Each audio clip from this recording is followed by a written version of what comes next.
You can see that today the topic is multi-threading and synchronization. Basically, there's a lot of things.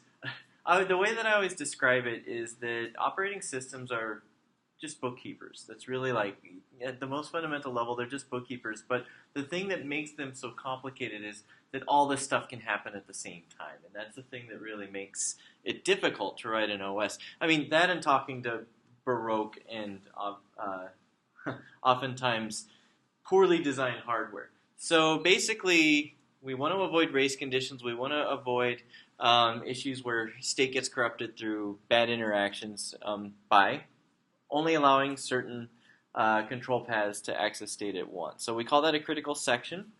I'm sure you probably heard this term before. Critical section is just a piece of code that has to be executed by only one thread of execution at a time. And mutual exclusion is the mechanism by which we implement critical sections. Okay, so we have mutual exclusion guarding the critical section, and we can make sure it's only accessed by one thread at a time. Now, there are a lot of tools to do this. CS24, you would have done semaphores. Okay, you also did a mutex, and in this class, you'll get to design read-write locks. Especially in projects 5 and 6, they actually become really important. Because anytime you build a file system cache, you need to be able to support many readers at once or only one writer exclusively. Okay. So let's see. Yeah, now what's interesting about this is that we have this. Oh, they're going to go. I think they come in this way. But anyway, we have this thing that. All these things like semaphores, mutexes, and so forth are nice for ensuring mutual exclusion, but remember that there's this distinction between process context and interrupt context. And when an interrupt is running, it really can't passively wait at all because it needs to run to completion. That's one of the big requirements of interrupts is they have to be able to run to completion. And so when you're talking about in interrupt context, you can't use a semaphore. You can't use a mutex because you may have interrupted somebody who's holding the mutex, and they can't run until you finish, and if you can't finish until you get the mutex, then you have a deadlock. Okay? So this is the big issue that you frequently run into in OS implementation. Now, the one thing that I'll talk about, I'm just going to mention it now because I think it makes a lot of sense at this point, is there's a really easy way to ensure mutual exclusion on a single core system in an interrupt handler. Turn off interrupts. Or if you're outside of an interrupt handler, you're in kernel code, turn off interrupts. Okay? And so that is a simple mechanism that's used frequently. And you'll definitely encounter that. Like when you implement your timer update, you need to wake up threads and things like that. You're manipulating shared state. You'll want to just disable interrupts. So that's not a biggie. It works perfectly fine for single processor, but when you start getting to multi-core, then it gets even more complex. And we're going to talk about some of that today. Now, the first thing that I wanted to show you is that it is entirely possible to create mutual exclusion with an entirely software-based system. Okay? The classic example that everybody talks about is called Peterson's algorithm. It's a really simple circumstance where you just have two processes and they're just sitting and entering a critical section. Now you look at this and you say, this isn't doing anything useful, and you would be right. You basically just have two processes whose sole purpose in life is to try to enter a critical section exclusively and then exit it. So that's basically all this example illustrates. So Peterson's algorithm is just a simple little thing. Notice you have flag array with two different elements in it, and you have sort of PI and PJ, but in this case we just say P0 and P1. So you say, I would like to enter the critical section, but you go first. That's the idea in this kind of a situation. And then you basically sit and actively wait. So you spin wait, basically waiting for the other process to exit the critical section, and it to become your turn. And you stay in this loop, and then the moment you fall out of this loop, you know you have sole access. Okay, so now you're in the critical section, and then you set your flag to false, and now you're outside of the critical section again. And like I said, this is just a toy example to show how you would achieve mutual exclusion within just a purely software-based system. Okay. Now, like I say here, a process PI can only exit the while loop if one of these two things is true. Either the other process is outside of the critical section, or even if they do want to enter, but it's my turn. Okay, those are the two things that would allow a process to enter into the critical section. Okay. So it's kind of a neat little example, and there's a number of other examples that you can look at. Decker's is the first solution that was actually correct. This is one of those things where people tried it and didn't get it quite right initially, but people finally cracked it. And you can see that there's a variety of other algorithms. But the thing is that they're all basically the same. They all basically work the same as Peterson's algorithm. I kind of think of it as like, two courteous people wanting to go through the same door. It's like, you go first. No, you can go first. And then that's kind of how the algorithm works. Okay, first issue, there was a busy wait. We don't want to sit and spin in a loop. There are passive waiting versions of this, but at least the way that it's stated, it's busy waiting. And that's one of the things. You should always be sensitive to busy waits. They really are only suitable in a small number of circumstances. And you may notice that that's how Pinto's Project 3 starts out, that sleeping starts out as an active wait. You call it, and you just sit and pull the timer until the count advances far enough, and then you stop waiting. Okay, so that's not ideal. Other thing, we're assuming that the instructions on the processor are executed in the same order that we specified them in the code. And that's a really bad assumption anymore. This is one of those things that's really irritating, but there's two things that reorder instructions. One is the compiler, because compiler writers have a really good understanding of how superscalar architectures work, how to schedule use of the ALUs and logic units and all of these kinds of things. And the other thing is that the processor will reorder instructions oftentimes. There's a whole bunch of techniques that we just don't talk about. I don't know if there's a EE class that talks about advanced processor design, but things like register renaming so that you can actually reuse a value just by changing its name, or you implement a move as renaming a register. Pretty sophisticated mechanisms. But these things cause a lot of problems for getting stuff to work concurrently properly. So that means that you do need hardware solutions. We like hardware solutions anyway because we'd like things to be fast, but also we need to be able to solve these issues as far as making things execute in the proper order. Okay? So let me see if I have this here. Yeah, barriers are a great example. People here heard of barriers before? You may have heard of it before. Like in what context? I'm a UCL student from London, so we have a part C and a thinking class there. Oh, okay, yeah, so there you go, perfectly. So a barrier basically is something that says some of the things that happen before this can't interfere with some of the things that happen afterward. And so you put a barrier in your code to tell the compiler and or the processor the stuff on either side of this can't be intermingled, because otherwise it would be inaccurate. So like I say, our previous software solutions, like Peterson's algorithm, wouldn't work with out-of-order execution, so we just prevent out-of-order execution when it's really crucial. Okay? I actually thought it would be really interesting to have a lock-free data structures class, but I'm already teaching too many things. I really think you could probably teach a 9-unit class on lock-free concurrency, and so it's a dream of mine, but probably not a reality anytime soon. Okay, optimization barriers. So let's talk about the compiler first. Basically, we need a way of telling the compiler, don't intermingle instructions across this threshold. So that's an optimization barrier. And notice I said here, right, affects the compiler's output, not what the processor does. So just because you have an optimization barrier, that changes the code that the compiler emits. That doesn't necessarily change the code that's executed by the processor. So you have to be careful about that. Here's the really simple implementation of a barrier using C. Okay? Notice we just say, I want a preprocessor macro, just emit assembly code. What assembly code do you emit? Well, it turns out you emit nothing. And the last part of that specification is what stuff does the assembly code change? And the idea is that if you want to put a little bit of assembly code into your C code and have it be efficient, then you tell the compiler, these are the things I'm touching. I'm touching nothing else, and that way the compiler can optimize around it.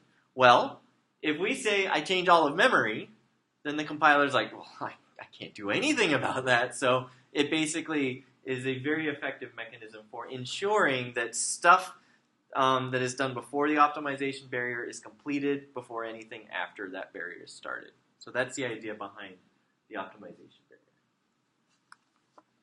Okay, so that's pretty neat. Any questions about this? Pretty easy, right? Like I say here, the issue is that this does not prevent the CPU from reordering across that threshold. And so a lot of times when you see optimization barriers, you will also see memory barriers accompany them. And basically, they prevent certain kinds of instruction reorderings across, let's say between instructions. Okay. So like I said here, all instructions for the memory barrier must be completed before any instructions after it are started. Okay. And so that's why when you see macros for memory barriers, they also include optimization barriers because it wouldn't make sense otherwise. Okay, let's see. You can have read barriers and write barriers. It turns out that some processor architectures will actually specify rules about how reads and writes may interact. And some instructions also will implicitly act like a barrier. So you don't always need these things, depending on the architecture, but they're a very useful tool when you do need them. Okay.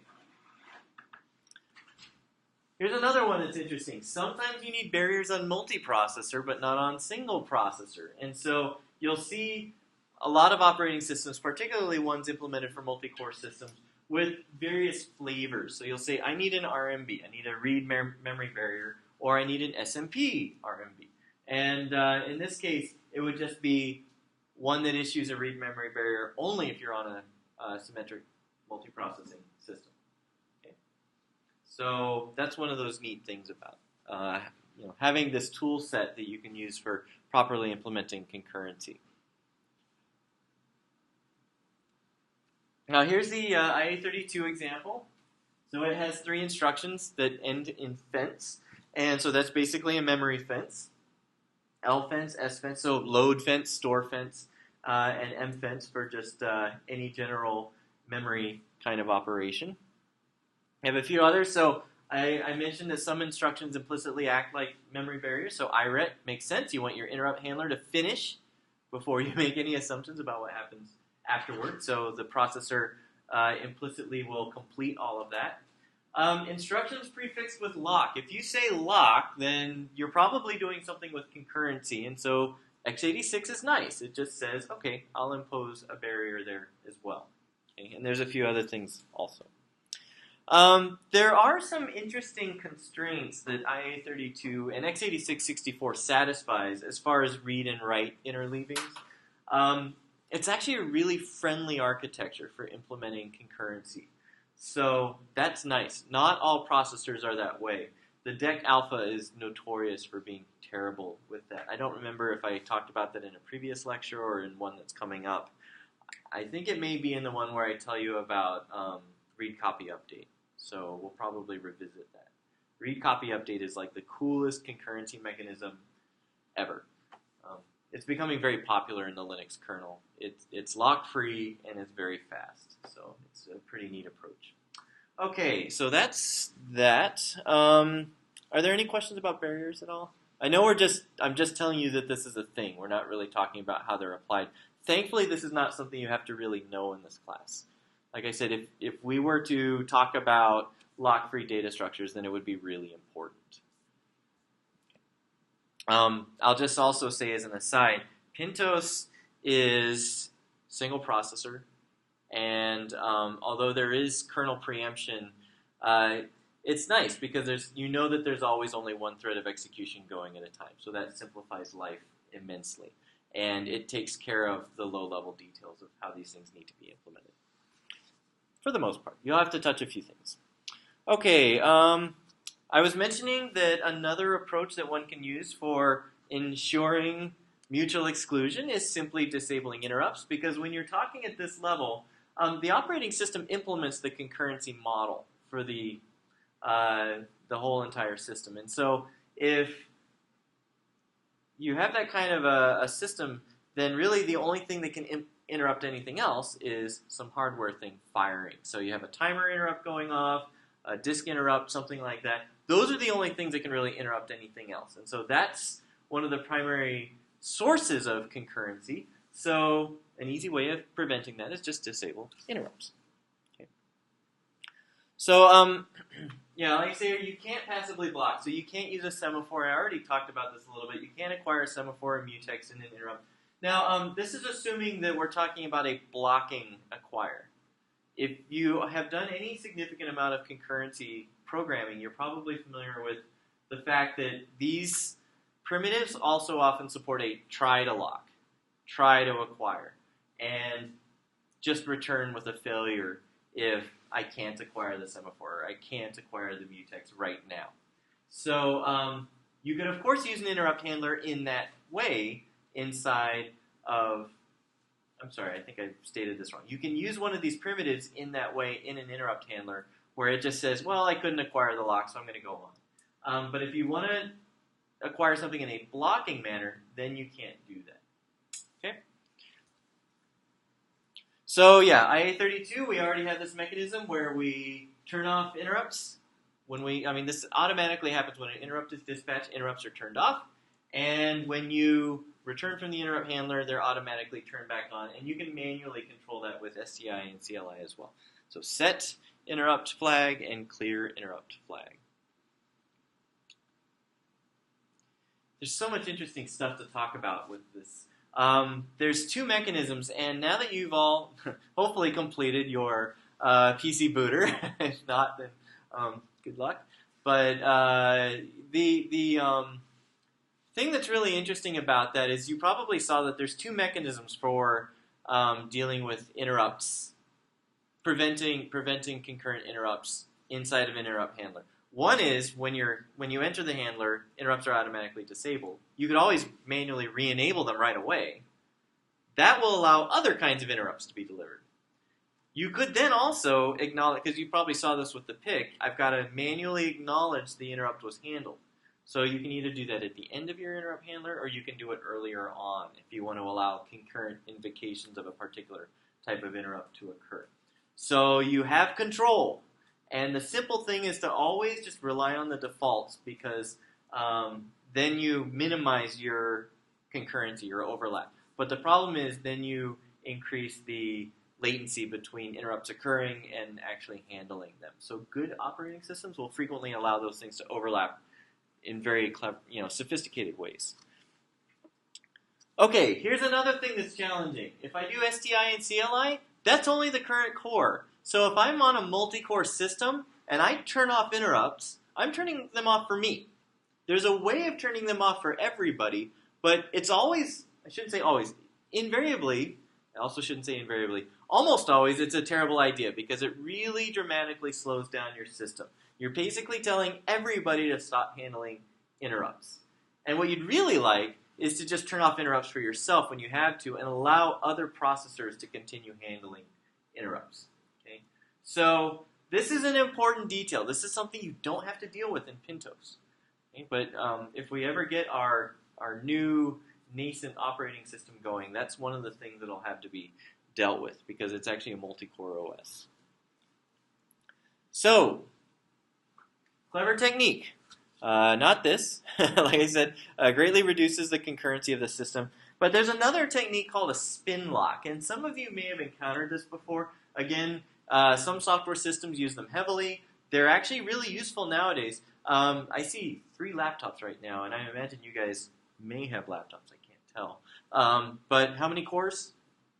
2. You have 2. How many cores? You have 4, and how many? You've got 4 as well. So, and I bet even the phones have multiple cores. That's what's really cool nowadays. So Spinlocks are great when you have multiple processors. Spinlocks are like one of the best things ever. So it makes a lot of sense to use them nowadays. Back when we basically only had single core systems, it didn't make a lot of sense. And I'll explain why as we go through this. Okay, what is a spin lock? So the idea is I try to acquire the lock.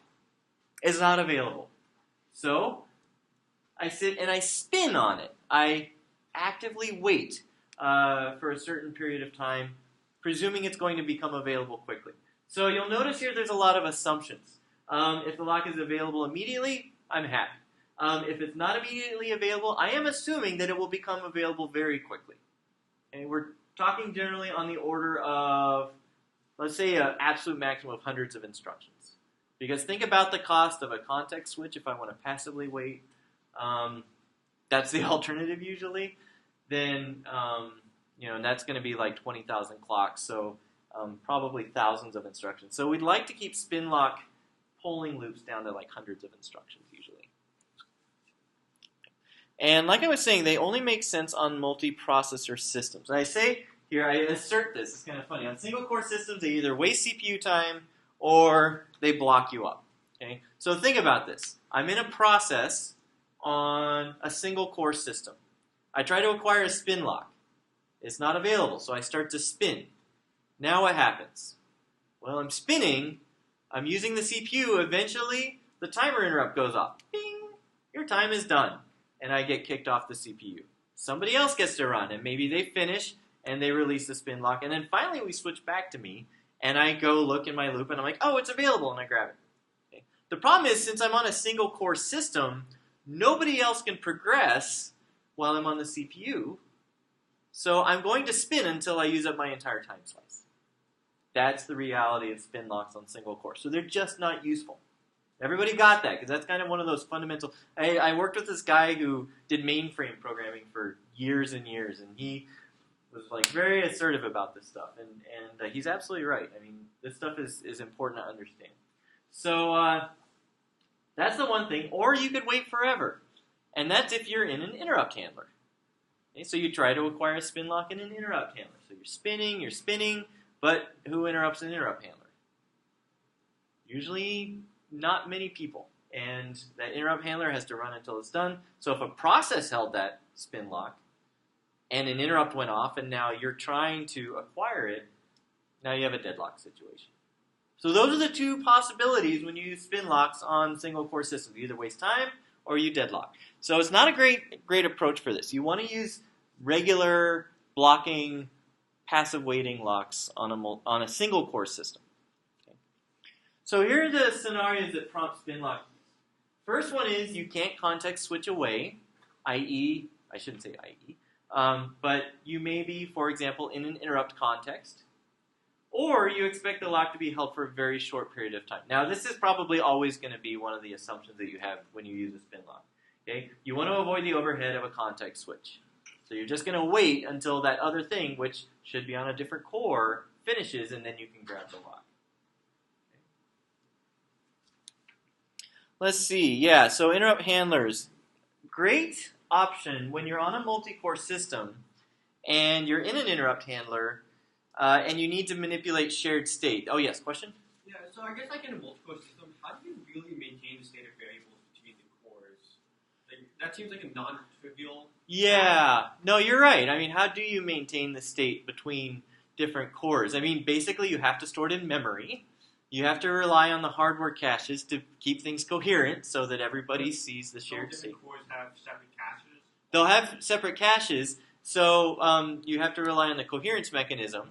You'd perform a write to your cache, and your cache has to tell everybody else's cache that has that line, hey, dudes, I changed this. Okay. So that's really critical, yeah. And that's where some processors would get into trouble. That's like one of the issues that DEC Alpha had, is that it would have multiple caches, but it couldn't keep them coherent. And that happens at a hardware level? That happens at a hardware level. Yeah, the hardware has to be designed to do that properly. It's really crucial. Any other questions? So, I mean, there's other really neat stuff. I wish Pintos was multi-core, but then we should probably have a 2-term OS class. Okay, yeah, so like I said, you acquire the spin lock, access the shared state, release the spin lock.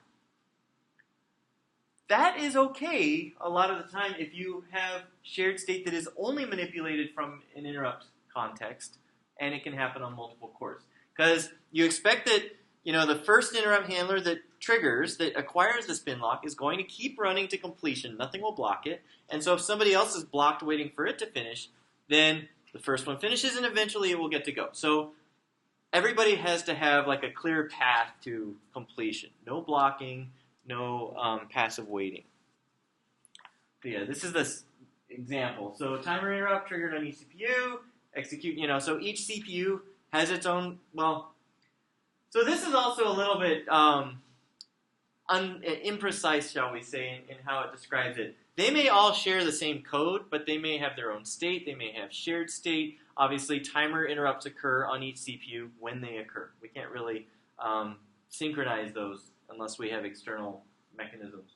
So timer interrupt handles access to shared state, and so we need to have a critical section on that shared state. So the interrupt handler just acquires a spin lock, does its thing, and then releases it. Okay. Now this is okay if you only are accessing the shared state from the interrupt handler. You get into new problems if you can also access the shared state from process context. And that's where things get really tricksy. Okay. Notice what I'm saying here. The interrupt handler can acquire spin lock. Let me see what I have here. Yeah, process ready queue, waiting queues. Well, we all know that system calls can affect the ready queue and waiting queues because maybe I perform a read and now I'm blocked on a device. Okay, so that's in process context. That's not in interrupt context. So we know that it's easy to have state that's shared between interrupt handlers and process context. And even on multi-core, well, then a spin lock isn't going to save you anymore because you have new problems that can occur. Okay? So this is what we're going to talk about now. Multiple nested kernel control paths. And so you have some state, like the ready queue, that's accessed from interrupt context, and it's also accessed from process context. And you have a spin lock because you say, I should be able to govern access to this thing through just a spin lock. Okay, so like I say, your trap handler requires a spin lock, as it should. Okay. It begins accessing that shared state, and then what happens? An interrupt goes off. Okay. So now you have a situation where the handler is trying to acquire the spin lock. But the trap handler already acquired it. And again, we have a deadlock because the interrupt, well, let's say it's obvious what the trap handler holds. The trap handler holds the lock. The interrupt handler wants the lock, but it can't get it. The interrupt handler holds something, it holds another resource that the trap handler needs, and that's the CPU. The interrupt handler is not allowed to give up the CPU until the trap, until it finishes. And so we have a situation where the trap handler holds the lock, interrupt handler holds the CPU. They each want the opposite resource. Deadlock. Everybody got that? So how do we solve this problem? There's a really easy solution. Yeah. Don't use locks and interrupts. Don't use locks and interrupts. Well, unfortunately, in some situations, we need to use locks. I mean, I suppose if you were to do lock-free programming, you could get around this. And that's an interesting approach. We're going to talk about that when we get to read copy update. And I imagine that it actually would mitigate a lot of these issues. But there's another simpler solution. What if we just delay this thing till we're done, right? We don't allow interrupts to occur while we're in the trap handler and holding the spin lock that interrupts care about. Well, then we won't get into this problem. Okay? So yeah, this is what I was saying before. So the option for dealing with these situations where you acquire a spin lock that an interrupt handler might want from process context, you go ahead and disable interrupts until you're finished. And then the problem goes away. And notice this is just for the current CPU, local CPU. So in a multi-core system, this won't significantly degrade concurrency of the OS. Okay, so here's the guidelines. Unfortunately, you don't get any practice with this term, but at least hopefully you'll remember it when you get out into real life. So they're only useful on multiprocessor systems. Spin locks should be held for a short time. That's the underlying premise in their use. If a critical section will only be entered by control paths on different CPUs, no biggie, just use spin locks. Okay. If you have multiple possible control paths accessing the same spin lock, particularly from different contexts. But even if at least one of them is interrupt context, you're in trouble. Okay, then you have to use you have to disable interrupts before you can lock that spin lock. Okay. So just to illustrate, Linux has these various spin lock primitives. Just like the SMP, RMB, and WMB, and all those kinds of stuff, we have other primitives we can leverage. Spin lock IRQ and spin unlock IRQ, which will disable interrupts, re-enable interrupts.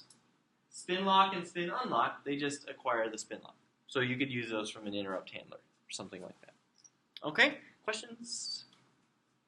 It's kind of a fun thing. Like I said, this is really fun stuff to play with, and I wish that we had a class where you got to dive into the details. One day, hopefully. Okay, so I mentioned deadlocking, and you may or may not have studied the whole concept of deadlock before. So I'm going to spend a little bit of time talking about it right now.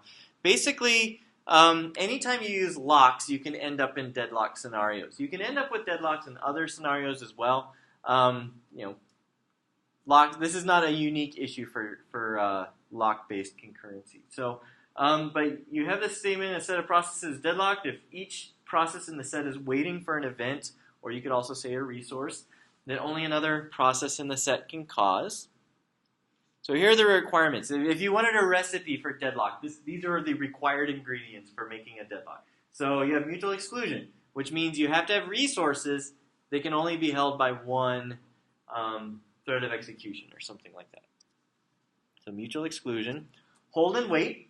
So basically, I have to be able to hold one resource that other people want, and I have to be waiting for another resource. Okay? That's the issue. I'm holding something that somebody else wants, and I want something that somebody else holds. No preemption. So what we're saying is, that hold and wait kind of situation. I'm holding this resource. Well, if somebody could force me to let it go, then again, you could just easily avoid deadlock because somebody's holding the thing I want. Let go, and I'm going to take it now. So that would be preemption. But if you don't have preemption, then that's another part of it. And then circular wait is sort of the specific description of a deadlock occurring. So you have a set of processes, in this case P1 through Pn, that can be ordered such that P1 is waiting on P2, P2 is waiting on P3, all the way up to Pn minus 1 is waiting on Pn, and Pn is waiting on P1. Okay? If you have a circular wait scenario, so basically if you have all four of these things, then you have a deadlock. Hopefully everybody sees that. You run into this in a surprisingly large number of systems. Okay? Any kind of distributed or concurrent system can have deadlocks occur. So there's actually 3 different strategies that have been identified for dealing with this issue when it occurs. One is design your system so it'll never happen. Okay? That's the best one, I suppose, if you know enough to be able to do that. Okay? So like I say here, usually focuses on either no preemption, so can I actually take away resources that somebody holds? Okay, that would be really nice. Or a circular wait. Okay.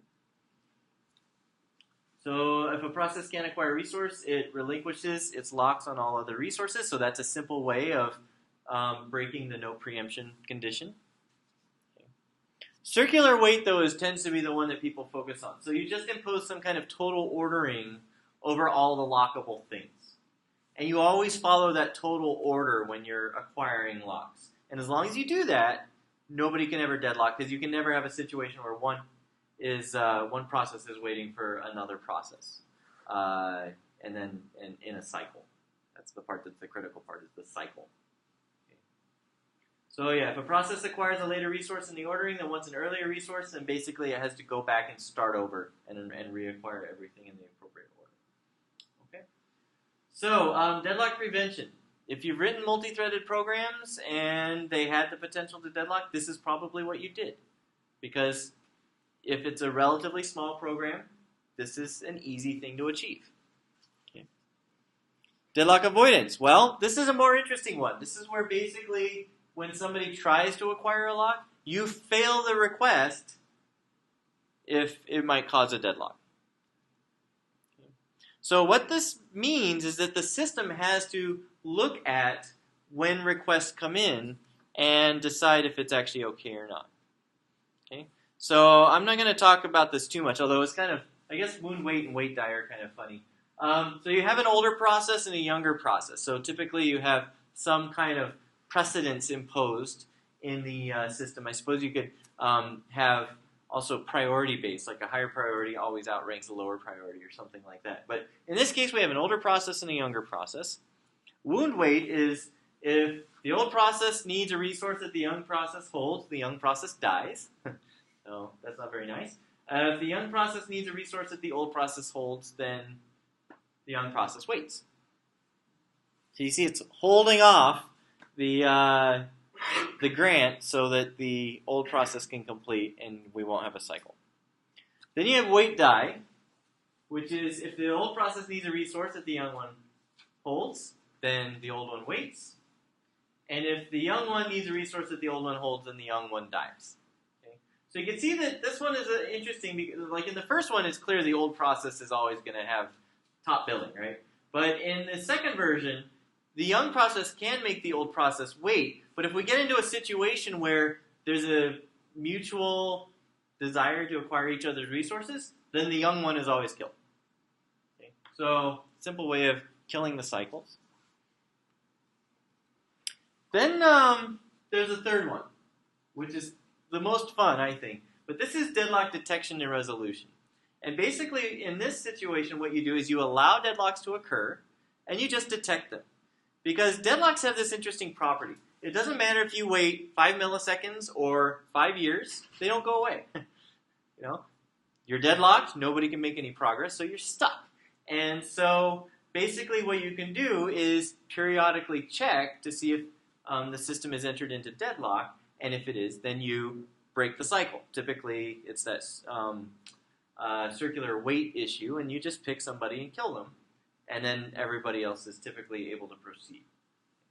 Now, this one, like I say here, is not used in OSs. OSs really aren't designed this way.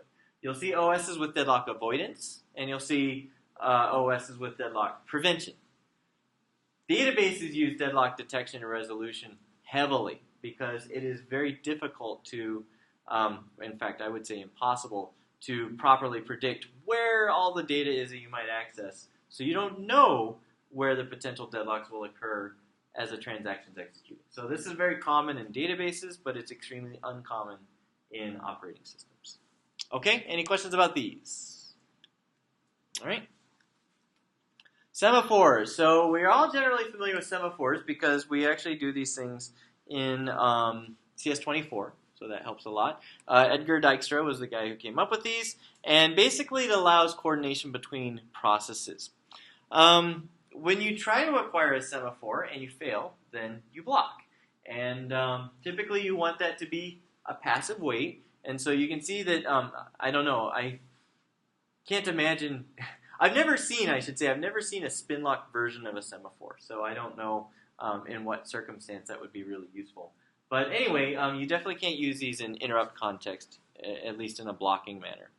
So semaphores have a value that basically says how many times can how many times can wait be called before it blocks or something like that. And if it's currently held, then you may also have a list of processes waiting to acquire the semaphore. And typically you'll have a couple of operations, one to decrement the value and one to increment the value. Okay. So typically you'll see names like wait and signal because the whole idea is that you can decrement but the value can never go negative. And so if you try to decrement and the value is already 0, then you just wait until it's available. Okay. These were Dijkstra's name. I don't know why I include these. I don't even know what language this is right now. I think it's Dutch, but I can't remember. So you have P and V, and so that's one of those things that you'll notice sometimes that you'll see semaphore implementations with P and V, and that comes from the original Dijkstra names for these things. Okay, simple wait implementation. While the value is 0, add the current thread to the waiting list, and then passively wait. Okay, so you go to sleep. When you wake up, you go back and you check to see if the semaphore value is still 0. If it is, you repeat. This is the one thing that I don't tell people in CS24 this because I want them to think about it, But this thing always can be tricky because let's say that you call wait and the value is 0, so you block. So you get put on the blocked threads list. Then the signaler comes in and signals, and they increment. I can just go ahead and show you this thing. They increment the value, and then they say, oh, there's a blocked thread. I'm going to wake them up. So now you wake up, but in the meantime, somebody comes in and calls wait before you get to the semaphore. So you've woken up, you're back in the ready queue, some other thread of execution swoops in and calls wait on the semaphore and gets the semaphore. Well, now your semaphore count is 0 again. So that's why we have to do this in a while loop. We can't just do it in an if statement. We can't presume that when we wake up, the semaphore is available for us. Okay? There are mechanisms where you can sort of reserve, I'm going to go ahead and remove that thread, and I'm going to reserve the value, so you could actually leave, not do the increment or something like that if you really wanted to. I've seen some unusual designs, but typically this is the way we implement it.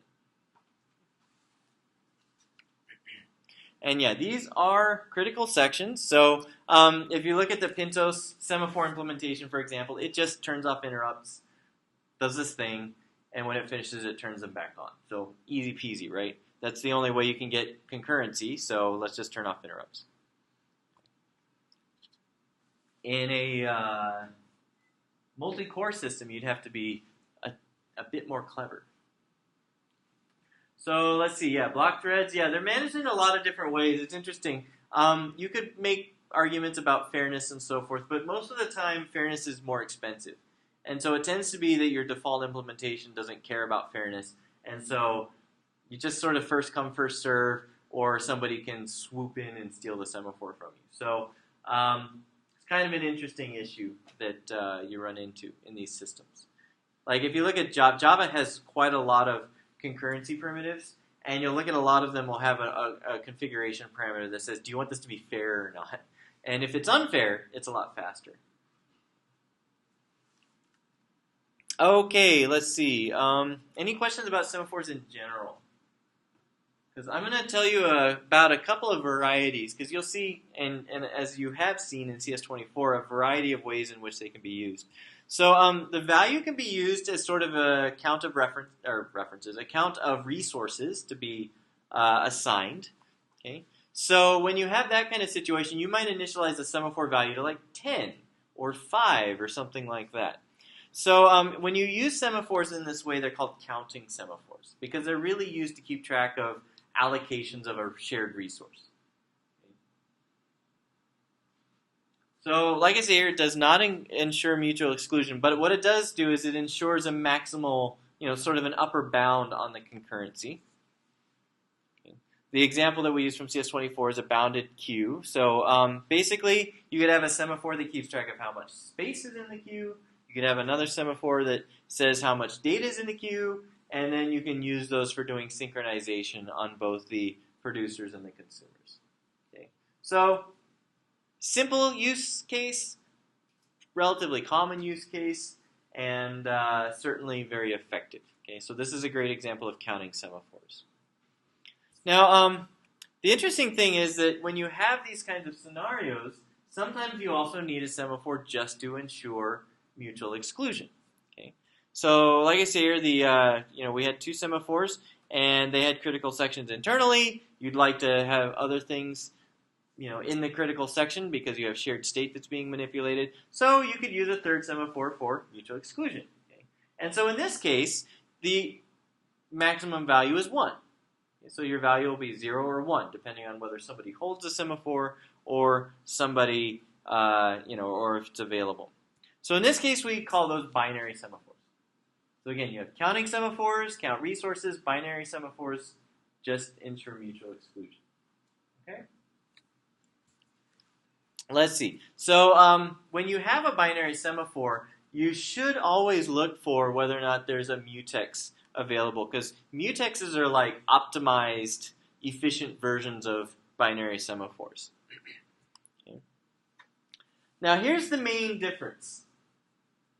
I hope that at some point you get into a programming environment where somebody asks you the interview question or something like that. What's the difference between a mutex and a semaphore? Okay. It's a nice, interesting thing to think about. The thing that you'll notice about mutexes and semaphores is that semaphores are frequently used to signal between threads, or they're used to signal between processes. You will do this a lot in Project 4, where you implement the system call mechanism for Pintos.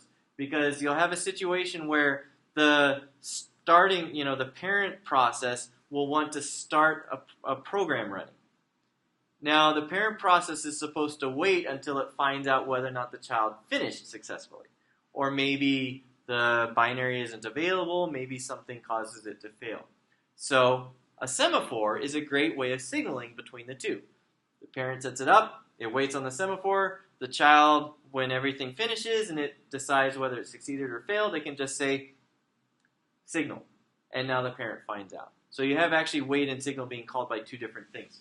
So that's a great example of a semaphore. Semaphores are used for communication. Mutexes tend to be used just to ensure mutual exclusion. Okay. Like I was saying before, mutexes are usually used to block a process passively until the mutex becomes available, but it's not required. It is possible to, POSIX mutexes allow you to say, hey, I'd like to acquire this mutex, but if it's not available, just return. Okay. So like I said, you can't use blocking mutex calls in interrupt context. Now, again, you got to see this in CS24, or at least Caltech students did, that there's really efficient ways of implementing these. Bit test and set, exchange. I think there may actually be one other instruction that you can use to implement mutexes, but it makes it very efficient to implement a mutual exclusion lock. So you can make a bunch of them. Just like in Java, you may know this already, but every object in Java has its own monitor. Wow, that sounds really expensive, but it's pretty cheap to implement a mutex actually on modern hardware. So that's pretty cool. Okay, any questions about this? Alrighty. Let's see. Yeah, like I was saying, we really just scratched the surface. So many things I would love to talk about. There are synchronization problems. Again, this is something that I would definitely encourage you to study because there's a lot of valuable things you can learn from going through these examples.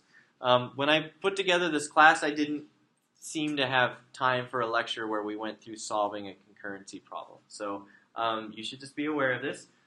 Producer-consumer problem you have seen, extraordinarily common in any kind of system implementation. I run into this problem all the time. Okay? So that's pretty common. Two separate processes or threads of execution. One produces, one consumes. They can go at different rates. How do you efficiently pass information between them? That's the producer. And what if you have multiple producers or multiple consumers?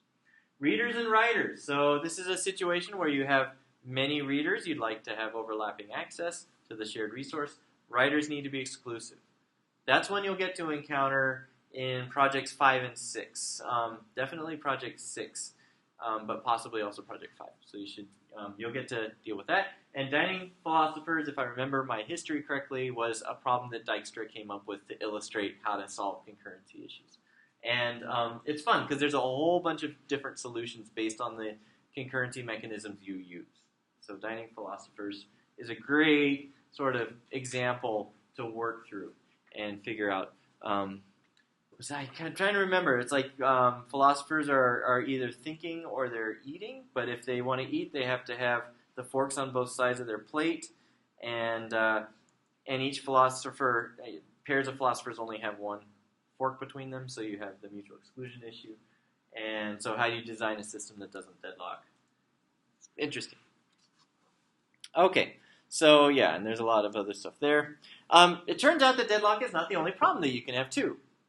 You can have two threads of execution that continually move, so they continually progress, or at least they continually execute instructions, but they never actually make any progress toward their ultimate goals. And so that's called live lock. Starvation and fairness we talk about a little bit in CS24, that you can have issues with processes starving other processes, things like that. So there's a lot of other fun things that you can run too as well. You can even talk about consistency guarantees. If you have multiple threads of execution accessing shared state, how are you sure that they all see a coherent state? So there's various other issues you can run into. Okay, any questions? All right, we're going to actually quit. Let me see what time it is. Yeah, 1:53. We're going to quit a little early. This lecture actually has extra stuff on it, but there's no way we can get through it. I decided this year to not even try. So definitely read the rest of the lecture. I'll probably tell the TAs to talk about it a little bit at office hours too, so that they can give you some input. And on that, we'll pick things up on Wednesday. So we'll see you next time.